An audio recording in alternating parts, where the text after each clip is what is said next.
बांखाबाय थादों दिनैनि समाव माबादि जोबोद मोजां दिनै जों क'क्राझार 7 नम्बर वार्ड बागानसालियाव जों खालामफैदों जोबोद मोजां मोनदों दिनै बेवहाय गोबां सेनियर सिटिजेनफोर आरो बेयाव थानाय जोंनि बर' आरो गुबुन हारिनि मानसिफ्रा ज' जानानै दिनै बे बागानसालियाव नैबे ब्रह्म मन्दिरनि लांगोनायाव दिनै बिथांमोना फोसावदों जे मेल बे मेलखौ गावसिनो दिनै बेवहाय लेंहरनानै दिनै खालामदों आगोलफोर बेबायदि जाफेरामोन दिनै बयबो गमामायैनो प्रमद बर'आ जे सरकार दाफैगोन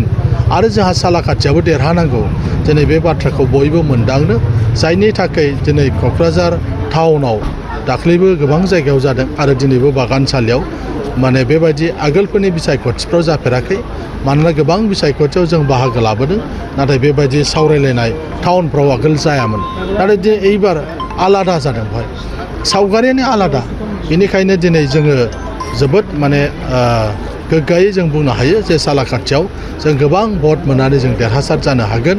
मानोना प्रमद बर'नि जे खामानि मावनाय बे खामानि मावनायखौ गोरों गोरा जि समाज बे समाजा बाख्नायदों जेराव बड'फा सुपार 50 मिशन लानानै दिनै जोंनि फरायसाफोरखौ UPSC कचिं MBBS नि कचिं दिनै इन्जिनियारिंनि कचिं होगासिनो दङ स्किल डेभेलपमेन्टनि थाखाय गोबां ट्रेनिंफोर खालामगासिनो दङ फरायसाफोरनि थाखाय गियान सोरां बिथांखि लाबोदों फरायसाफोरनि थाखाय दिनै दाहाल इन्सुरेन्स खालामना होदों बाहाय गोबां रोखोमनि फसंथानफोर दिनै बाहाय लाबोबाय दिनै जोंनि सरकारनि दिनाव बड'लेण्ड इउनिभार्सिटिनि थासेयावबो दिनै क'क्राझार इउनिभार्सिटि जाफैबाय दिनै स्वामी विवेकानन्द इउनिभार्सिटिबो फैदों मानो फैखो बाहेरा इउनिभार्सिटि प्राइभेटफ्रालाय दिनै क'क्राझाराव गोजोन जाफैबाय बिटिआर हालामा गोजोन जाफैबाय जायनि थाखाय गोबां फसंथानफ्राबो बेहाय फैबाय आरो बे दिनै मोनसे थासारि फैदों आरो बेनिखायनो दिनै बयबो गोरों गोरा मानसिफ्रा नुदों जे गमामायैनो प्रमद बर'आ दिनै एजुकेसनखौ जर होदों दिनै जोंनि स्पर्ट्स बिथिङाव लाइमोनफोरखौ जौगानायनि थाखाय खामानि मावदों